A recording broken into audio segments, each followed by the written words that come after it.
कराची में 4K चौरंगी के करीब सियासी जमात की रैली रोकने पर पुलिस और कारकुनान में तसादुम हो गया। डंडा लगने से DSP न्यू कराची नदीम जख्मी हो गए। 3 अफराद को गिरफ्तार कर लिया गया है।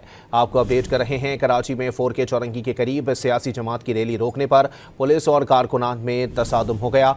डंडा लगने से DSP न्यू कराची नदीम जख्मी हो गए हैं।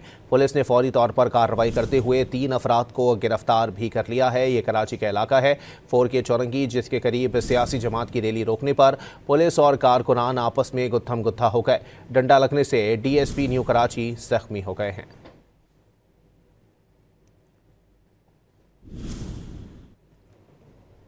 कराची में 4K चौरंगी के करीब सियासी जमात की रैली रोकने पर पुलिस और कारकुनान में तसादुम हो गया। डंडा लगने से DSP न्यू कराची नदीम जख्मी हो गए। 3 अफराद को गिरफ्तार कर लिया गया है। आपको अपडेट कर रहे हैं। कराची में 4K चौरंगी के करीब सियासी जमात की रैली रोकने पर पुलिस और कारकुनान में तसादुम हो गया। डंडा लगने से DSP न्यू कराची नदीम जख्मी हो गए हैं।